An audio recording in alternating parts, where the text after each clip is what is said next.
지난주 말씀을 기억하시는지 모르겠습니다. 바울은 에베소서 시작 부분에서부터 하나님께서 우리에게 주신 이 신령한 복 때문에 하나님을 찬양하자라고 강력하게 제안을 했습니다. 그리고 하나님께서 우리에게 주신 신령한 복이란 창세전에 우리를 선택하시고 예정하셔서 당신의 자녀로 삼아준 것이 신령한 복이다 말씀했습니다. 그리고 오늘 본문 3절과 6절을 보면 계속해서 말하기를 그 하나님의 선택과 예정에 신령한 복을 받은 하나님의 자녀들은 어떤 상황에서든지 하나님께서 원하시는 삶을 살아가야 된다라고 말합니다. 이 말을 바꾸면 하나님께서 저와 여러분을 선택하신 목적대로 살아야 된다 그 말하는 것입니다. 또 바꾸면 만약 저와 여러분에게 하나님께서 나를 하나님의 자녀로 선택하시고 불러주신 것에 대한 분명한 믿음의 확신이 있다면 바울이 제안하는 것처럼 그렇게 저와 여러분이 변화된 삶을 살아가야 된다라고 말씀하고 있습니다. 하나님의 선택의 목적 혹은 하나님께서 나를 선택하신 이후에 내가 변화해야 될 삶의 변화의 모습이 무엇인가를 오늘 말씀을 통해서 한번 나눠보려고 합니다. 그런데 이 말씀에 들어가기 전에 먼저 본문을 보면서 우리가 한 가지 확인하고 점검할 것이 있습니다. 4절 말씀을 함께 보시기 바랍니다. 4절 말씀 보면 이런 말 있죠. 곧 창세전에 그리스도 안에서 우리를 택하사 우리로 사랑 안에서 라면서 문장이 계속됩니다. 자, 그런데 여러분 성경책 보시면 그 사랑 안에서 앞에 어떤 숫자가 써 있습니까? 숫자 1이 써 있습니다. 우리 화면에 나오지 않고요. 그런데 그 1이 써 있는데 성경 맨 밑 하단에 보시면 난해주에 그 1번을 이렇게 설명해 놓았습니다. 4절에 사랑 안에서를 빼고 5절에 사랑으로 예정하사로 할 수 있음이라고 써 놓았습니다. 이 말은요, 여기 4절에 우리말 성경 사랑 안에서 이 말이 어떤 사본에는 4절에 담겨 있어서 우리말 성경체로 번역이 될 수 있지만 또 어떤 사본에는 이 사랑하사 이 표현이 5절에 나와 있는 예정하사 그 앞에 붙어 있다라고 말합니다. 사본에 따라 어떤 사본에는 사랑으로 이 말이 4절에 있고 어떤 사본에는 5절에 붙어 있습니다. 그런데 둘 중에 어떤 것을 써도 큰 문제는 없습니다. 하지만 이 성경을 말씀을 제가 풀고 해석하고 설교하는 설교자 입장에서 볼 때는 저는 우리말 성경에 기록된 사본보다도 이 사랑으로라는 이 사랑 안에서라는 이 표현이 5절에 들어가 있는 그 사본이 더 맞지 않을까 생각을 합니다. 두 가지 이유 때문입니다. 첫째는 사랑 안에서라는 이 원어의 표현은요, 엔 아가페라는 말입니다. 아가페, 여러분 잘 아시죠? 그리스에서 사랑을 뜻할 때는 여러 가지 사랑의 단어가 있죠. 아가페, 그 다음에 필로에, 스트로게, 에로스 등등으로 사랑이라는 단어입니다. 이 아가페는 무조건적인 사랑을 말하죠. 혹은 신적인 사랑입니다. 그런데 아가페 앞에 엔, 즉 영어로 인, 전치사죠. 엔 아가페라는 말로써 우리말 성경에는 사랑 안에서라고 번역되는데, 그런데 성경을 어디를 봐도 말입니다. 사랑 안에서, 즉 엔 아가페라는 표현이 4절 그 뒤에 나오는 거룩하고 흠이 없게 하시려고 라는 문장과 함께 쓰여진 곳이 단 한 군데도 없습니다. 한 군데도 없어요. 바울 서신을 봐도 엔 아가페와 거룩하고 흠이 없게 하시려고 이 두 표현이 붙어서 쓴 것은 한 군데도 없습니다. 그러면 지금 약간 이상한 표현이라는 거죠. 두 번째, 3절과 6절이 우리를 선택하시고 예정하시는 하나님의 사랑을 강조하기 때문에 여기 사랑 안에서라고 하는 엔 아가페가 4절의 거룩하고 흠이 없게 하시려고 그 앞에 붙는 것보다 오히려 5절에 나와 있는 예정하사와 연결해서 이렇게 번역하는 것이 더 낫지 않을까 생각합니다. 들어보세요. 그 기쁘신 뜻대로 우리를 사랑으로 예정하사, 이 말. 우리말 성경에는 사랑으로가 없습니다. 그런데 이것을 붙여서 말하면 그 기쁘신 뜻대로 우리를 사랑으로 예정하사 자기의 아들이 되게 하셨으니 라고 번역되어야지 더 맞다라고 생각을 합니다. 그런데 여러분, 이 우리말 성경 4절처럼 번역을 해도, 혹은 제가 설명드린 대로 번역을 해도 아무 문제는 없습니다. 그래서 우리말 나뉘어주에다가 뭐라고 써놨어요? 할 수 있음이라고 써놨습니다. 자, 그런데 저는 지금 말씀드린 대로 사랑 안에서를 5절 예정하사 앞에 붙어서 여러분의 설명을 드렸습니다. 자, 이렇게 하다 보니까는 오늘 본문에서 아주 중요한 한 가지를 우리가 발견합니다.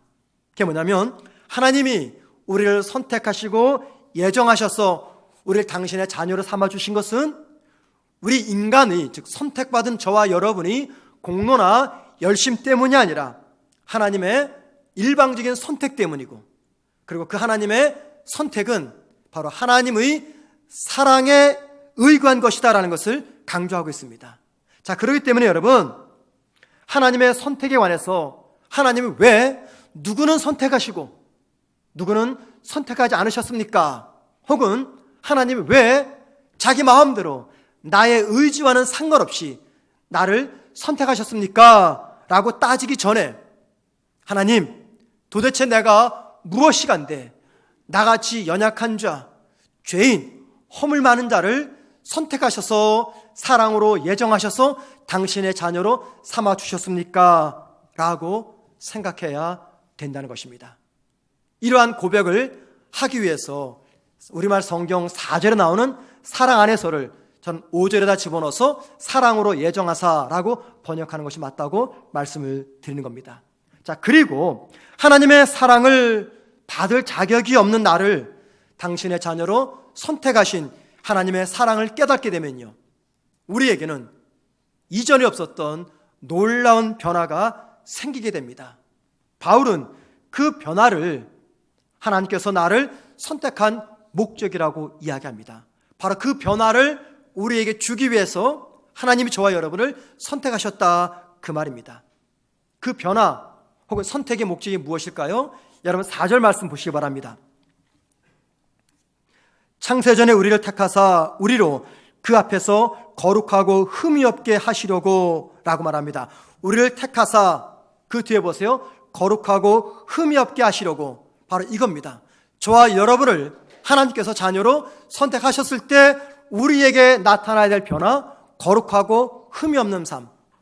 바꿔 말하면 하나님이 저와 여러분을 선택하신 목적은 저와 여러분이 거룩하고 흠이 없는 자녀로 살기를 위해서입니다.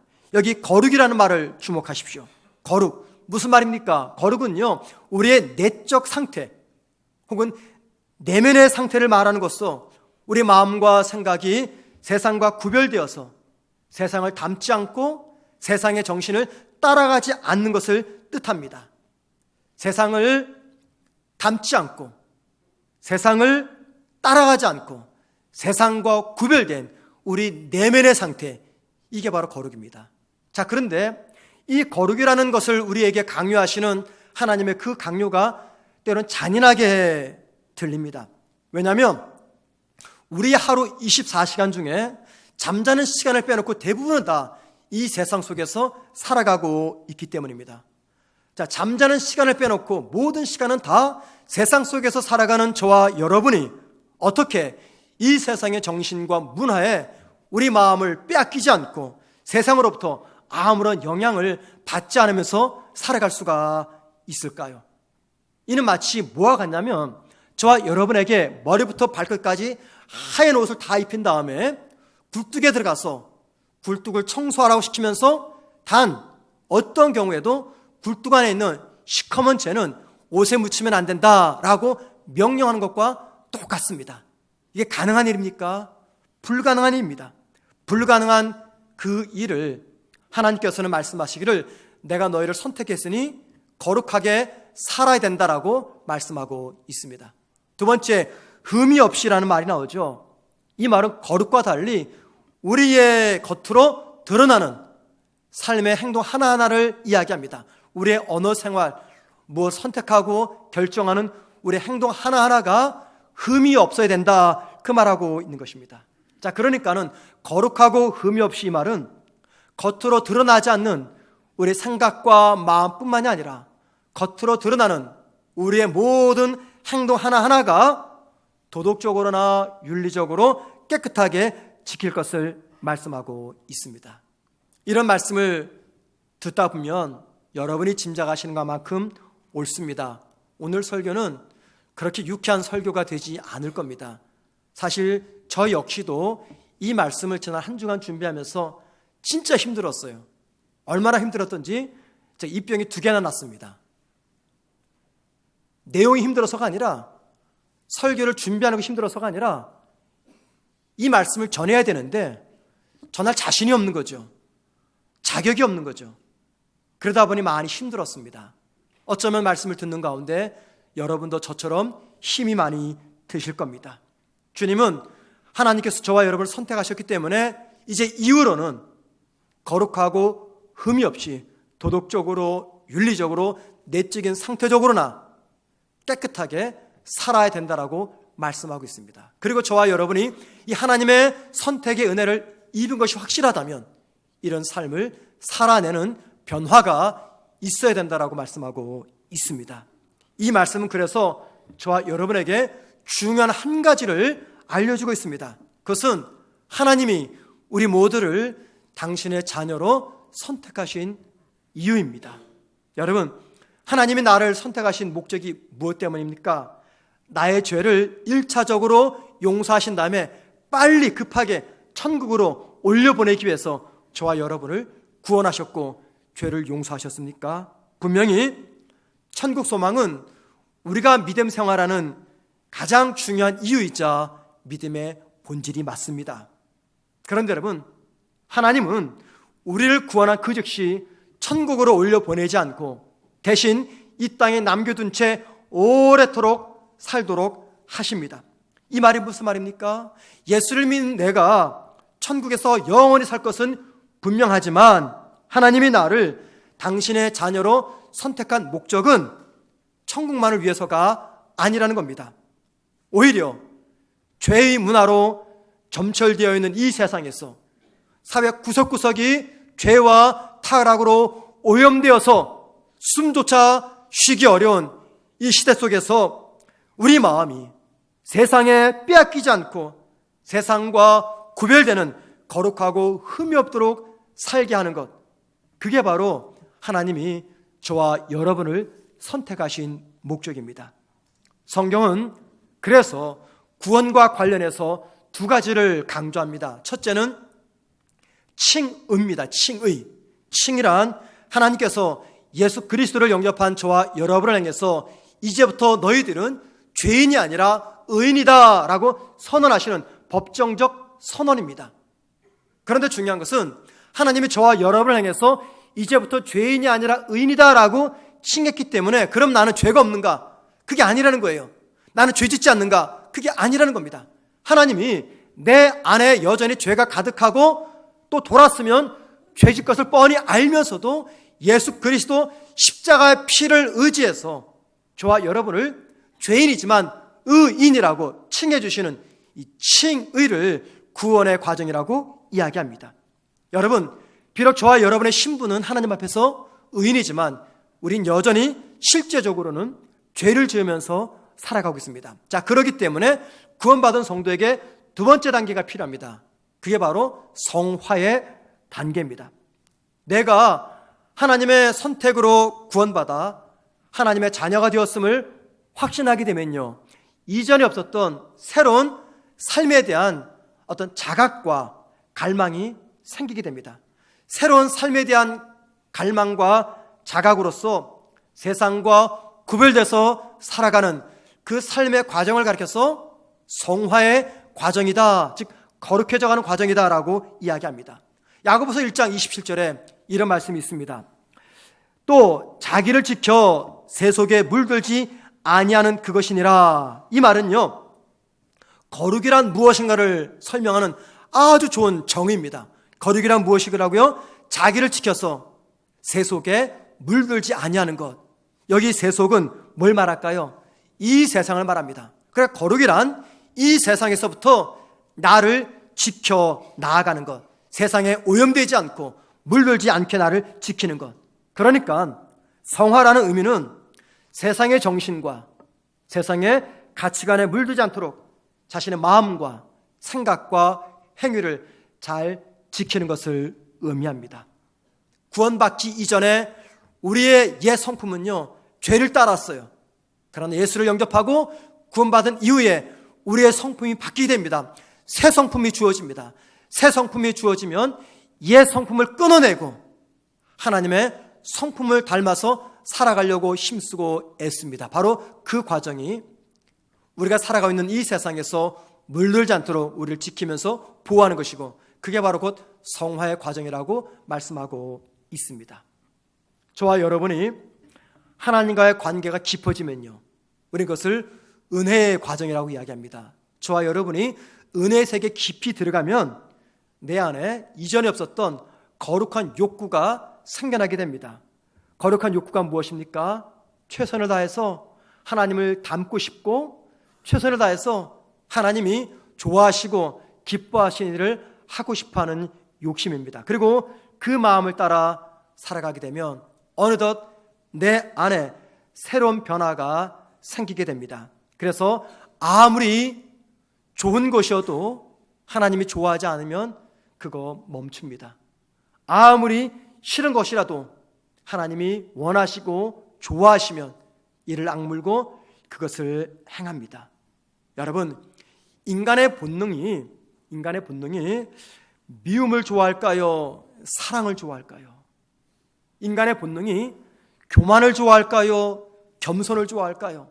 인간의 본능이 시기와 질투와 비판과 불평을 좋아할까요? 아니면 다른 사람을 칭찬하고 다른 사람을 높여주며 인정하며 감사하는 것을 좋아할까요? 좀 불쾌하게 들리시겠지만 인간은 누구를 막론하고 전자를 더 좋아하지 후자를 좋아하지 않습니다. 그런데 내가 예수를 구주로 영접하면요, 내 안에 계신 성령님, 내가 주님을 나의 구주로 영접하면 내 안에 성령님이 계시고 그 성령께서 나를 도우셔서 이전에 없었던 새로운 삶의 감각과 각오가 주어지게 됩니다. 그래서 비록 나는 싫어하지만 하나님께서 좋아하시기 때문에 그것을 행하려고 합니다. 비록 나는 좋아하지만 하나님이 싫어하시기 때문에 그것을 거절하려고 합니다. 바로 그 삶이 거룩한 삶을 살아내는 성화의 삶인 것입니다. 그런데 이 일은요, 나의 노력만으로는 절대 안 됩니다. 하나님께서 성도에게 능력을 주셔야지 이 삶이 가능해요. 그래서 하나님께서 성도에게 능력을 주시기 위해서 은혜의 방편 두 가지를 주셨죠. 첫째는 기도입니다. 기도. 둘째는 말씀입니다. 그 성도가 기도의 세계에 들어가고 말씀을 묵상하는 세계에 들어갈 때, 그때 하나님이 기도하고 말씀을 읽고 묵상하는 저와 여러분에게 힘을 실어주도록 성령 하나님을 보내주시는 겁니다. 그래서 기도할 때 성령님의 은혜로 내 안에 하나님의 마음으로 가득해지는 것이죠. 말씀을 읽고 들을 때 성령의 감동으로 그 말씀이 부족한 내 모습을 깨우고 연약한 나에게 힘을 공급해 주는 것입니다. 그렇게 해서 기도와 말씀과 성령의 사역을 통해서 우리는 거룩한 삶, 성화의 삶을 살아갈 수 있는 능력을 힘있게 되는 것입니다. 자, 그런데 만약에 이 성화의 과정을 단지 성령의 도움으로만 책임을 돌려버리면요, 심각한 문제가 발생합니다. 그러면은 나의 의지는 무엇입니까? 나를 하나님의 자녀로 선택하신 것은 내 의지와 전혀 상관없는 하나님의 일방적인 선택이었지만, 그러나 이 성화를 이루어가자는 과정 속에서는요, 성령의 도우심과 함께 나의 자발적인 의지의 결단이 필요한 것입니다. 우리를 의롭게 하시는, 우리 하나님의 자녀 삼아주시는 그 하나님의 선택과 예정은 독단적이고 일방적인 하나님의 행동입니다. 그러나 성화는 우리의 의지적인 순종과 결단이 필요합니다. 따라서 저와 여러분이 성화의 삶을 살기 위해서는 성령님을 의지하는 것이 맞지만, 하지만 동시에 우리의 의지적인 결단이 필요합니다. 그리고 여러분, 그 성화의 삶을 살아가고자 하는 우리의 결단은 나를 선택하시고 나를 구원하시고 나를 당신의 자녀로 불러주신 그 하나님의 은혜와 사랑과 십자가 은총을 온전히 깨달을 때 이 결정이, 이 의지가 견고해지는 것입니다. 그래서 거룩하고 흠이 없는 성화의 삶을 살아가는 나의 모습은 내가 지금 관계 맺고 있는 십자가의 사랑과 구원의 감격이 얼마나 큰가에 따라서 비례한다는 것을 우리에게 상대적으로 보여주고 있는 것이죠.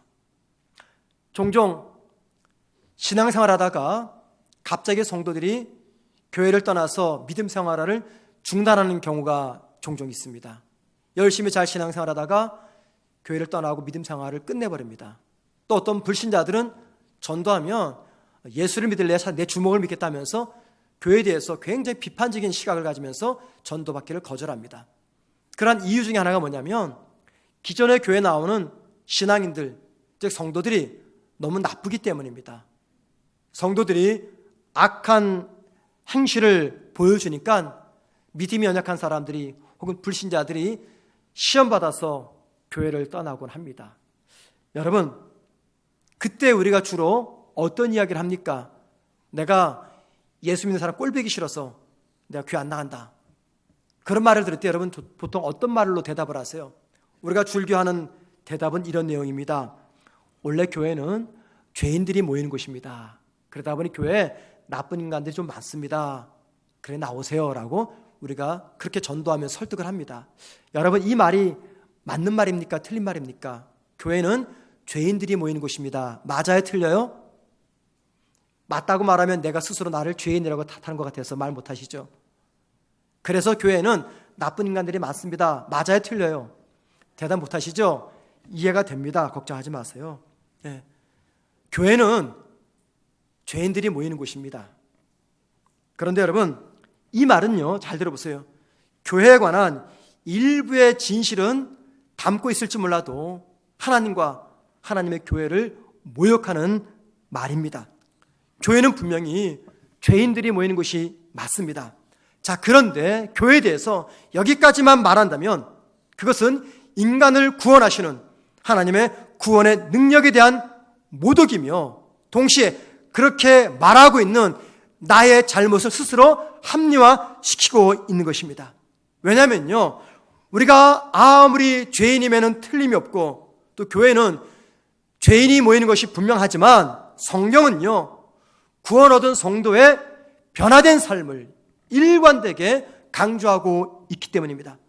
하나님의 선택으로 구원받은 성도들이 반드시 성화의 과정, 거룩해져가는 과정을 살아가는 것, 이게 바로 올바른 기독교의 구원관입니다. 그렇기 때문에 비록 교회는 죄인들이 모이는 곳은 맞지만 동시에 교회란 하나님이 죄인들을 거룩하게 만들어 가는 곳입니다. 그러므로 교회 안에는요, 반드시 죄인들이 거룩하게 되는 성화의 과정이 나타나야 됩니다.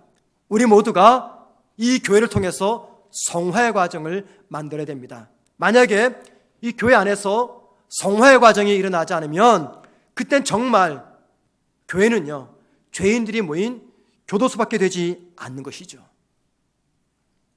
바울은 하나님의 선택의 목적인 거룩하고 흠이 없는 삶을 살기 위해서 한 단계 더 들어가서 어떻게 하면 그런 삶을 살 수 있을지 방법을 알려줍니다. 바꿔 말하면 하나님의 선택받은 저와 여러분이 변화된 삶을 살기 위해서 기억해야 될 말씀입니다. 다시 4절 말씀 보시기 바랍니다. 곧 창세전에 그리스도 안에서 우리를 택하사 우리로 사랑 안에서 그 앞에 거룩하고 흠이 없게 하시려고 라고 말합니다. 자, 맨 끝에 문장, 거룩하고 흠이 없게 하시려고, 이 말씀, 그 앞에 어떤 표현이 있습니까? 그 앞에서 이라는 표현이 있습니다. 그 앞에. 그러니까는 거룩하고 흠이 없는 삶을 그 앞에서 이루어라, 그 말입니다. 무슨 말이에요? 그 앞에 서면은 거룩하고 흠이 없는 삶을 살아갈 수 있다. 그 앞에 서야 하나님께서 저와 여러분을 선택하신 목적대로 성화의 삶을 살아갈 수 있다라고 이야기합니다. 여기서 말한 그 앞은 누구의 앞입니까? 예, 하나님의 앞입니다. 하나님의 앞. 바울은 무엇을 강조하기 위해서 그 앞에서라는 표현을 하고 있는 것입니까? 우리가 거룩하고 흠이 없는 이 삶을 살아내기 위해서는 누구 앞에서 살아가고 있는가를 기억하고 있어라, 그 말을 강조하고 있는 것입니다.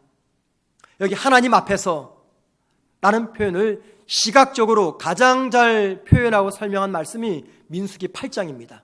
구약성경. 그 민수기 8장 보면요, 하나님이 광야에서 모세에게 성막을 지으라고 합니다. 하나님이 특별히 임재하시는 곳이 성막입니다. 이게 이제 조금 지나면 솔로몬 때는 성전이 되는 것이죠. 그 성막을 지은 다음에 성막 맨 앞에다가 진설병이라고 하는 떡을 갖다 놓고 그 떡 앞에다가는 등잔대를 세우더라고 말합니다. 그 등잔대는 7개 등잔불을 밝혀서 매일매일 꺼트리지 말고 진설병 떡을 비추게 하라라고 말합니다. 이 떡은 일주일에 한 번씩 갈아줘야 됩니다. 여기 진설병은요, 이스라엘 백성을 의미합니다. 이 등잔불은요, 다름 아닌 하나님의 임재를 의미합니다. 자, 그러니까 진설병 앞에 등잔대 불빛을 밝혀라 라고 하는 하나님 말씀 속에는 두 가지의 의미가 강조되고 있습니다. 첫째, 하나님의 입장에서 볼 때 지금 무슨 말하는 겁니까? 나는 언제나 너희와 함께 하겠다라고 하는 하나님의 임재 약속을 좀 기억하도록 하기 위해서 진설병 앞에 등잔불을 밝히는 거예요. 하나님 입장에서. 동시에 이 말을 듣는 우리 이스라엘 백성의 입장에서 볼 때는요, 어떻습니까? 항상 그들은 하나님 앞에서 살아가고 있음을 기억해야 된다는 것을 강조하기 위해서 진설병과 떡을 함께, 진설병과 불을 함께 두고 있는 것입니다. 이중적 의미입니다. 하나님이 그들에게 말씀합니다. 내가 너희와 항상 함께 할 것이다, 약속하겠다 말합니다. 이스라엘 백성 입장에서는 우리는 항상 하나님 앞에서 살아간다. 바로 이것이 진설병 앞에 놓여있는 등잔대의 불이라는 것입니다. 따라서 여러분, 하나님 앞에서 라고 하는 이 바울의 말은요, 우리와 함께 하시는 하나님의 임재를 기억하며 동시에 우리는 그 하나님이 나와 함께 하심을 기억하면서 살아가야 된다라는 것을 말하고 있습니다. 그래서 이 말은 아주 중요한 한 가지를 강조하죠. 그 앞에서라는 말은 한 가지를 강조합니다. 그것은요, 성도의 삶의 환경 또는 성도의 삶의 기준은 언제까지나 하나님 앞에서라는 말입니다. 하나님 앞에서. 여러분, 제가 한번 질문해 보겠습니다. 여러분들은 하나님이 항상 나와 함께 하신다, 이 말이 마냥 좋기만 하고 기쁘기만 하십니까? 여러분 어떠세요? 하나님이 항상 나와 함께 하신다, 이 말씀이 위로가 되시고 좋으세요? 천 목사가 무슨 꿍꿍 서 있어서 저는 좋지가 않더라고요, 솔직히. 하나님이 항상 나와 함께 하신다는 이 말이 감사는 한데 그렇다고 이 말이 언제나 좋기만 하지 않습니다. 왜냐하면 하나님이 언제나 나와 함께 하신다는 이 말에는요, 우리에게 엄청난 숙제가 주어졌다 말을 전제하고 있습니다. 그 숙제가 무엇입니까? 내가 무엇을 하든지, 내가 무슨 생각을 하든지, 내가 무엇을 결정하든지, 내가 무엇을 행동하든지 그 모든 것들은 지금 누가 앞에서 하는 것입니까? 하나님 앞에서 하고 있기 때문입니다. 그러다 보니 내 삶의 모든 기준은 매사가 다 하나님이에요. 그래서 나는 싫은데 하나님이 좋아하니까 그거 하는 거고요, 나는 좋고 또 하고 싶은데 하나님이 하지 말라고 하니까는 이를 악물고 그것을 하지 않는 겁니다. 그렇기 때문에 하나님이 항상 나와 함께 하신다는 것이 좋고 감사는 한데 삶에는 너무나 많이 힘들고 많이 불편합니다. 하나님의 뜻과 대치되는 이 세상, 온통 죄악으로 덮여있는 이 세상에서 저와 여러분이 무엇을 하든지 하나님 앞에서 살아간다, 이 말은요, 저와 여러분의 삶의 불편함을 뛰어넘어서 말할 수 없는 고통을 솔직히 안겨다 줍니다. 하나님을 거역하는 이 세상, 눈만 뜨면 온통 보이는 것이, 느끼는 것이, 경험하는 것이 죄인 이 세상에서 하나님의 임재를 생각하며 살아갈 때 우리 안에 얼마나 많은 내적인 갈등과 고통이 일어나겠습니까? 예수 안 믿는 사람들에게는 아무런 문제가 안 되는 것이 예수 믿는 저와 여러분에게는 말할 수 없는 고통이고 상처고 갈등이고 아픔입니다. 여러분, 왜 예수 믿는 우리에게 이런 갈등과 고통과 아픔이 일어나는 것일까요? 그것은 말입니다, 저와 여러분이 하나님의 시선을 의식하며 살아가야 되기 때문에 포기하는 것, 내려놓는 것, 피하는 것, 멈추는 것, 이 모든 것들이 인간적으로 볼 때, 이 세상적인 관점에서 볼 때는 굉장히 매력적이고 굉장히 소중한 것들이기 때문입니다. 이 세상 사람들이 별 볼 없이 여기는 그것들을 내가 포기하는 것은요, 아무 문제가 없습니다. 왜요? 중요하지 않기 때문에. 그런데 저와 여러분이 주님을 의식해서 내려놓고 멀리하고 포기하고 멈추는 것은요, 이 세상 사람들이 너무나 소중하고 달콤하게 생각하게 하는 것들입니다. 그렇기 때문에 이것들을 내려놓아야 되기 때문에 우리 안에 있는 이 자아가 말할 수 없는 고통으로 살아가게 되는 것이죠. 만약에 저와 여러분이 이 땅에서의 삶을 다 마치고 죽었습니다. 그런데 죽었는데 그토록 소망하는 천국이 없고 하나님 나라가 없고 영생이 없다면 여러분 억울하지 않겠습니까? 너무너무 억울할 것 같아요. 혹 여러분 가운데 죽었는데 천국이 없더라. 아이, 괜찮아. 크게 손해볼 일도 아닌데 그렇게 생각하는 분 계십니까? 그런 분이 계시다면은 10중 8구 그분들은요, 예수를 믿는다는 것이 마치 아이스크림 가게 가가지고 내가 이 초콜릿만 먹을까? 혹은 바나나만 먹을까? 이 고민 속에서 주님을 선택하신 그런 분들입니다. 억울하죠, 여러분? 평생을 천국을 믿고 살았는데 죽었는데 천국이 없어. 이게 얼마나 억울합니까? 왜 억울합니까? 또 무엇이 가장 억울하십니까? 주님께 드렸던 헌금, 돈이 억울하시죠? 주일날 편히 쉬지 못하고 놀러가지 못하고 예배당에 나온 거, 그게 억울하시죠? 시댁에 대해서 참고 견뎌준 거, 그게 억울하시죠? 나에게 악을 행하는 악한 사람들을 내가 누명을 쓸 때도 참고 견뎌준 거, 그게 억울하시죠? 혹은 술과 여흥 문화를 포기한 거, 그게 억울하시죠? 예, 저는 억울할 것 같아요. 그 좋았던 술을 21살 때 끊었을 때 제가 너무 힘들었거든요. 근데 정말 억울할 것 같아요. 억울한 게 너무나 많습니다. 그런데 여러분, 가장 억울한 것은요, 굳이 하지 않아도 됐을 내적 갈등이라고 생각합니다. 굳이 천국이 없었으면 하지 않아도 됐을 이 내적 갈등이 제일 억울할 것 같아요.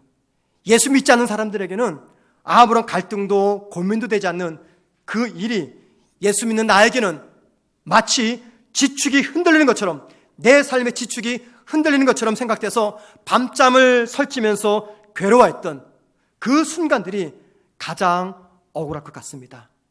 여러분, 왜 우리가 많은 고민하면서 살아야 됩니까? 그것은요, 나를 당신의 자녀로 선택한 뒤 내 생애 1분 1초도 놓치지 않고 나를 바라보시는 하나님의 시선 때문입니다. 그래서 하나님이 나와 함께 하신다는 하나님의 임재, 하나님의 동행은 감사하지만 동시에 이 세상을 살아가는 나에게는 그래서 고통이고 감당하기 어려운 인생의 숙제가 되는 것입니다. 여러분, 하지만 말입니다, 그 힘든 고통 속에서라도 하나님께서 나를 선택하셨고 나를 당신의 자녀 삼으셨다는 그 구원에 관한 분명한 확신과 감사가 있으면요, 그 고통 속에서도 하나님의 임재를 생각하면서 끊고 포기하고 멈추고 그리고 피하면서 거룩하고 흠이 없는 성화의 삶을 살아가게 되는 것입니다. 하나님이 저와 여러분을 불러주시고 선택하신 목적이 단지 천국으로 들여보내기 위해서만이 아니라 이 땅에서 거룩하고 흠이 없는 자녀로 살아가는 것, 그 목적을 알기 때문에 우리 힘들고 아프지만 하나님의 의식을, 하나님의 시선을 의식하면서 살아가게 되는 것입니다. 우리를 선택하시고 당신의 자녀로 입양하신 이유는 우리가 이 땅에서 세상과 구별되는 거룩한 삶을 살아내므로 하나님을 부정하고 하나님을 모욕하고 하나님을 대적하는 이 세상에 하나님의 거룩과 하나님의 전능함과 하나님의 살아계심을 드러내 보이는 것입니다. 그리고 그렇게 살아가는 저와 여러분을 통해서 하나님 마침내 찬송과 영광을 받으십니다. 그래서 6절에서는 하나님께서 우리를 선택하신 두 번째 목적을 가리켜서 저와 여러분을 통해서 찬송과 영광을 받기 위함이라고 말씀합니다. 누구를 통해서요? 거룩하고 흠이 없는 성화의 삶을 살아가는 저와 여러분을 통해서입니다. 김경집 교수라는 분이 계십니다. 이분은 몇 년 전까지 카톨릭 대학에서 예비 신부들을, 신학생들을 가르쳤던, 인문학을 가르쳤던 교수님입니다. 그가 지난달에 또 다른 책을 한 권 썼는데 그 책 제목이 죽으러 온 예수, 죽이러 온 예수라는 제목입니다.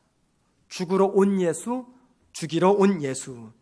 이 책은 우리 사회의 다양한 문제들과 사회 부조리와 갈등의 원인이 예수를 믿는 교회와 성도들에게 있음을 아주 신랄하게 지적하고 있습니다. 이 책에서 저자는 이런 질문합니다. 예수님이 우리의 죄를 대속하기 위해서 이 땅에 오셔서 죽으셨다면 우리가 그 예수를 믿는다는 것은 무슨 의미인가?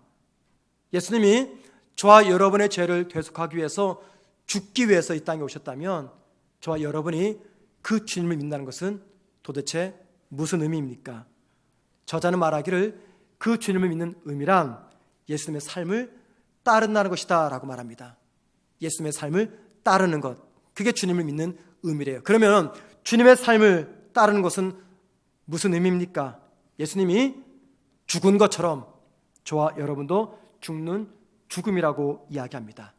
이 말은 무슨 말이냐면 예수님은 저와 여러분을 살리기 위해서만 이 땅에 죽으러 오신 것이 아니라 저와 여러분을 먼저 살려내신 다음에 다시 우리를 죽이기 위해서 이 땅에 오셨다는 겁니다. 죄와 사망으로 죽을 수밖에 없는 저와 여러분을 살려내기 위해서 우리 주님은 십자가에서 죽으셨습니다. 그렇게 당신의 죽음으로 살려낸 저와 여러분의 이 자아를 다시 죽이기 위해서 주님은 이 땅에 오셨다라는 것이 이 책의 핵심입니다. 여러분, 이 말이 저는 맞다고 생각합니다. 저와 여러분이 예수를 믿으면서도 여전히 내 안에 살아있는 교만, 탐욕, 위선, 독선, 이기주의 등을 죽여서 하나님께서 나를 선택하신 그 목적을 따라 거룩하고 흠이 없는 하나님의 자녀로 변화시키기 위해서 주님이 이 땅에 죽으러 오셨고 저와 여러분을 죽이러 이 땅에 오신 겁니다. 자, 그래서 여러분, 저와 여러분이 주님을 믿습니다라고 고백한다는 것은 무슨 의미입니까? 저와 여러분은 주님을 믿는다고 고백합니다. 그 의미는 주님이 십자가에서 죽으신 것처럼 나 역시 주님과 함께 십자가에서 죽겠습니다. 그 고백입니다. 주님이 나를 살리기 위해서, 나를 위해서 죽으셨듯이 나 역시 이 땅에 하나님의 나라를 이루기 위해서 내가 기꺼이 죽겠습니다. 그 고백입니다. 그래서 주님은 이 땅에 죽으러 오셨지만 동시에 저와 여러분을 죽이러 오신 겁니다. 이 시대에 아픔이 큽니다. 이 시대에 죄가 만연합니다. 시대의 아픔과 죄를 외면한 교회와 성도는 결코 이 세상에 선한 영향력을 행사할 수가 없습니다. 시대의 아픔을 외면한 교회와 성도들은요, 지독한 독선과 개인주의 신앙에 빠져서 공적인 책임을 온전히 감당하지 못함으로 이 세상에 그 어떤 영향력도 주지 못하는 신앙인이 아닌 종교인이 될 수밖에 없습니다. 주님은 이 세상의 다양한 아픔과 상처를 치유하기 위해서 죽으러 오셨습니다.